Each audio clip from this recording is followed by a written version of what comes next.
মসজিদে গিয়ে আল্লাহর আইন মানতে রাজি, কিন্তু সেই লোকটাকে যদি বলি আদালতে আল্লাহর আইন চলবে, সংসদে আল্লাহর আইন চলবে, তখন রাজি হয় না।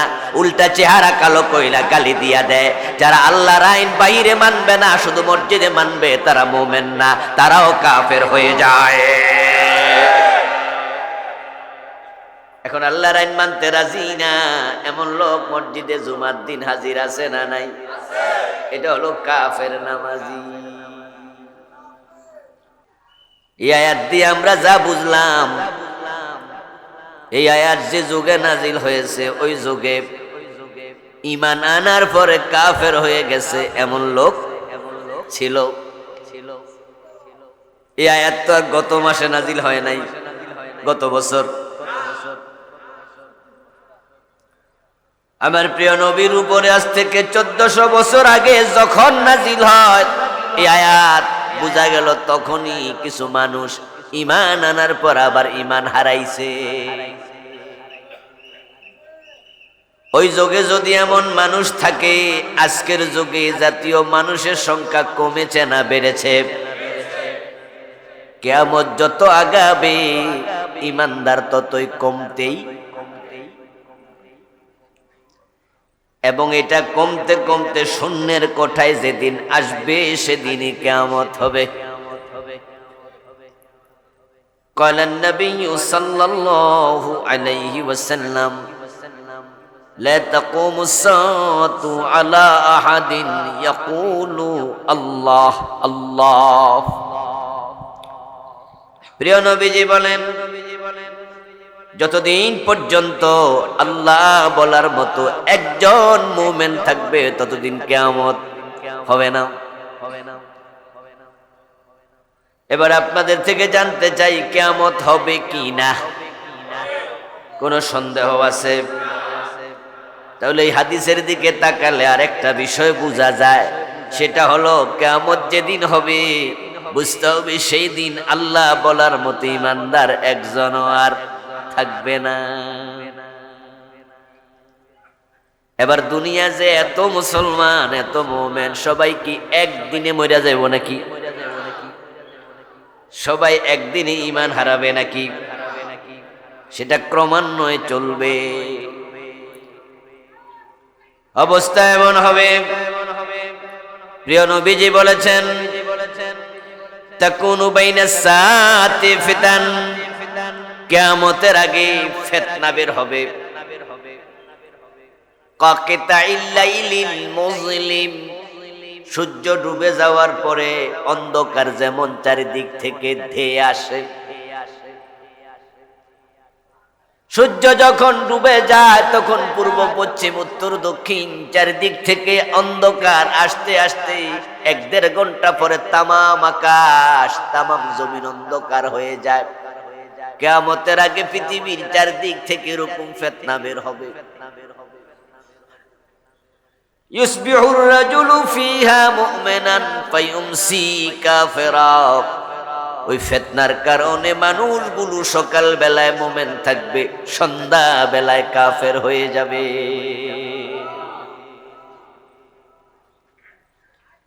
ওয়ায়ুমসি মুমিনান ফায়ুসবিহু কাফিরা, সন্ধ্যা বেলায় মুমিন থাকবে, ওই লোকটাই সকাল বেলায় কাফের হবে। এর মানে দাঁড়ালো সে দিনে অথবা রাতে এমন কিছু কথা বলেছে যে কথাতে ঈমান চলে গেছে। দিনে অথবা রাতে এমন কোন কাজ করেছে যে কাজ করার কারণে ঈমান চলে গেছে। আমার বন্ধু, ঈমান চলে যাবে মানুষের এত বেশি।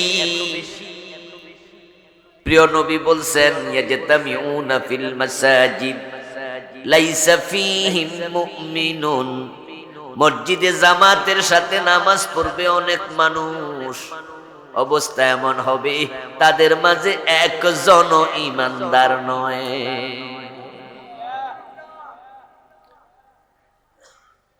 ইমাম সাহেব বেঈমান, মুয়াজ্জিনও কাফের, মুসল্লি সব বেঈমান কাফের, অথচ জামাতের সাথে নামাজ পড়বে এমন একটা জামানা আসবে, রাসূল ভবিষ্যৎবাণী করেছে। এবার বলুন তো সেই জামানা আসবে না এসে গেছে? এমন মসজিদ আমি চিনি যে মসজিদের ইমাম কাফের, মুয়াজ্জিন কাফের, মুসল্লি সব কাফের। যদি আপনারা চিনতে চান ঢাকার বকশীবাজারে চলে যান, সেখানে কাদিয়ানীদের মসজিদ আছে না নাই? ইমামও কাদিয়ানী, মুয়াজ্জিনও কাদিয়ানী, মুসল্লি সব কাদিয়ানী, নামাজ পড়ে 5 ওয়াক্ত। ইমানদার আছে কয়জন? গোলাম আহমদ কাদিয়ান নামে একজন লোক নবী দাবি করছে। তার জন্ম হলো 1835 সনে, আর ইসলামের আগমন ঘটেছে 610 সনে। রাসূলুল্লাহর জন্ম 570 খ্রিস্টাব্দে। 40 বছর নবুয়ত পাইলেন।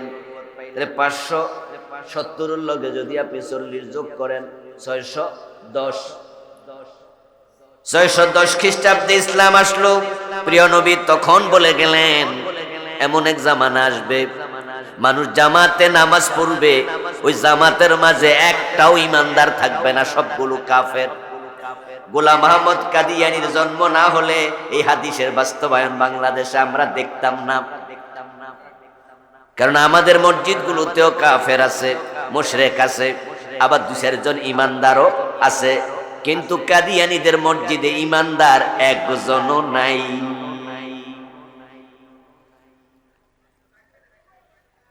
মসজিদে গিয়ে আল্লাহরে সেজদা দেয়, দরবারে যাইয়া পীরের পায়ে সেজদা দেয়, এমন লোক বাংলাদেশে আছে না নাই? ওই বেটা কি বাইতুল মুকাররমে নামাজ পড়ে না? আমাদের মসজিদে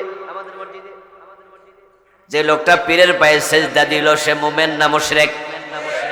ঈমান আছে না গেছে? এজন্যই তো বলছি আমাদের মসজিদেও 2-4 জন মুশরিক আছে, আবার 2-4 জন মুমিন ভালো মানুষও, কিন্তু কাদিয়ানীদের মসজিদে ইমানদার একটাও নাই। ও আমার প্রিয় ভাই, গোলাম আহমদ কাদিয়ানের জন্ম 1835 সনে, আজ থেকে প্রায় 250 বছর আগে। আর রাসূল হাদিস বলেছেন 1400 বছর আগে। তো গোলাম আহমদ কাদিয়ানের জন্ম হওয়ায় প্রমাণ করে এটা নতুন ফিতনা, যেটা কিয়ামতের আগে আসবে। রাসূল বলছে চারিদিক থেকে আসবে, এটাও একটা ফিতনা। এবার আমাদের সিলেবাসে একটা ফিতনা ঢুকছে, ওটার নাম ট্রান্সজেন্ডার, শরীফার গল্পের নামে।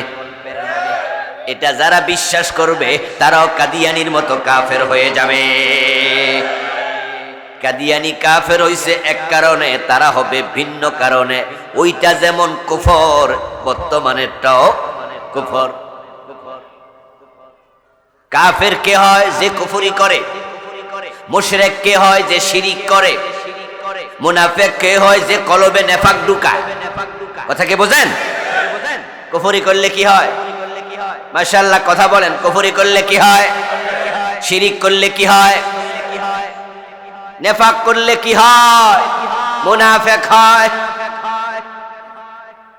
এই তিনটার যে কোনো একটা আপনি করলে আপনার ঈমান শেষ। এর সাথে আরো যোগ হবে কিছু। মোট 10টি কারণে মানুষের ঈমান চলে যায়। এই 10টা কারণ যখন মানুষের ভিতরে পাবেন, তখন সে লোকটা নামাজ পড়লো, সে বেঈমান নামাজি। যারা পীরের পায়ে সেজদা দেয়, এই লোকরা কি হজ করার জন্য মক্কায় যায় না? এ হলো মুশরিক হাজি। হজ করছে এজন্য তারা আমরা কি কইলাম? হাজি। কিন্তু পীরের পায়ে সেজদা দেওয়ার কারণে সে মুমিন না মুশরিক? তাহলে তার পুরা নামটা কি হলো? মুশরিক হাজি। মসজিদে গিয়ে আল্লাহর আইন মানতে রাজি, কিন্তু সেই লোকটাকে যদি বলি আদালতে আল্লাহর আইন চলবে, সংসদে আল্লাহর আইন চলবে, তখন রাজি হয় না। উল্টা চেহারা কালো কইলা গালি দিয়া দেয়। যারা আল্লাহর আইন বাইরে মানবে না, শুধু মসজিদে মানবে, তারা মুমিন না, তারাও কাফের হয়ে যায়। এখন আল্লাহর আইন মানতে রাজি না এমন লোক মসজিদে জুমার দিন হাজির আছে না নাই? এটা হলো কাফের নামাজি। মসজিদে যাওয়ার কারণে, নামাজ পড়ার কারণে নামাজি, আর আল্লাহর আইন না মানার কারণে কাফের। ঠিক কি না? শয়তান মুমিন না কাফের? আল্লাহর কয়টা আইন মানে নাই? ইয়েস। আল্লাহ বলছিলেন আদম রে সিজদা করো, শয়তান গাদ্দারামি করছে, কয় না করবো না। সিজদা যখন করে নাই আল্লাহ তখন তাকে প্রশ্ন করেছিলেন, মা মানাকা আল্লা তাসজুদা ইযা আমারতুক, ও ইবলিস যখন তোকে আদেশ করেছিলাম আদমকে সিজদা কর, কেন করলি না? কে তোরে নিষেধ করলো? শয়তান যদি বলে দিত রব্বানা যালামনা আনফুসানা, আল্লাহ ভুল হইয়া গেছে আমারে মাফ কইরা দাও, তাহলে কিন্তু কাফের হতো না। যেমন আজকে ফজরের নামাজ পড়ে নাই এমন কিছু লোক বাংলাদেশে আসেনি, তো আপনি জিজ্ঞাসা করলেন আজকে কেন ফজর পড়লা না? সে জবাবে বলল পড়ি নাই তো কি হইছে, পড়তাম না। আরেকজন ফজর পড়ে নাই, তারে জিজ্ঞাসা করলেন এই ফজর পড়লা না কেন?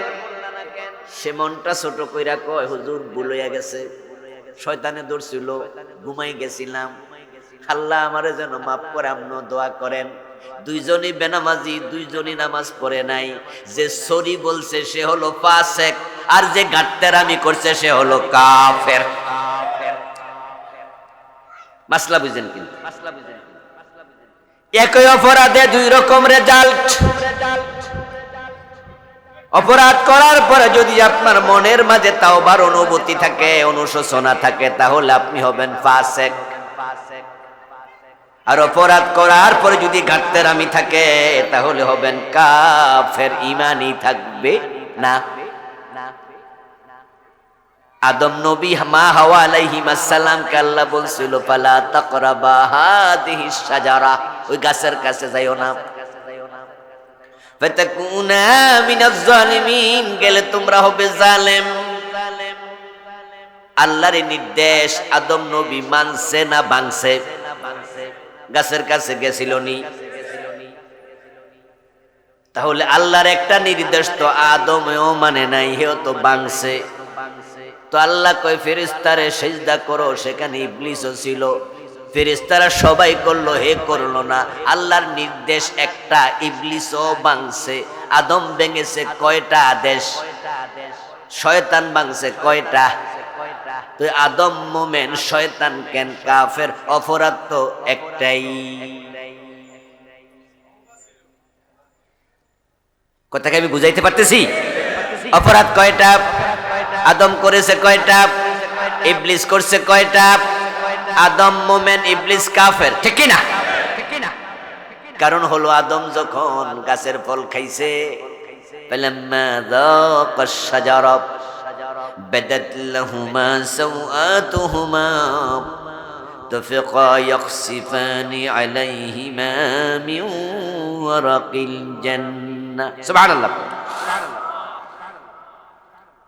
আদম আলাইহিস সালাম, মা হাওয়া আলাইহাস সালাম যখন গাছের ফল খেলেন, সাথে সাথে তাদের জান্নাতের পোশাক গা থেকে খুলে পড়ে গেল।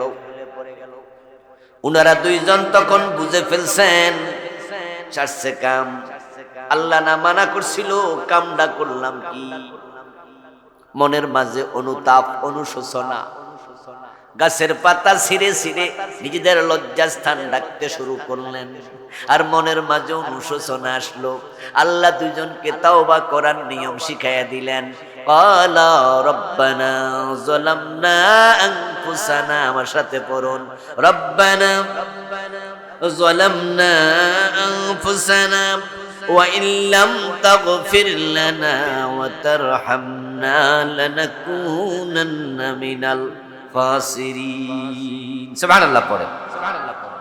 আদম হাওয়া দুজন মিলে আল্লাহ আমাদের ভুল হয়ে গেছে, নফসের উপর জুলুম করে ফেলেছি, যদি তুমি ক্ষমা না করো, রহম না করো, আমাদের উপায় নাই, আমরা ক্ষতিগ্রস্ত হয়ে যাব। আল্লাহ সাথে সাথে দুজনকে ক্ষমা করে দিয়েছেন। সুবহানাল্লাহ।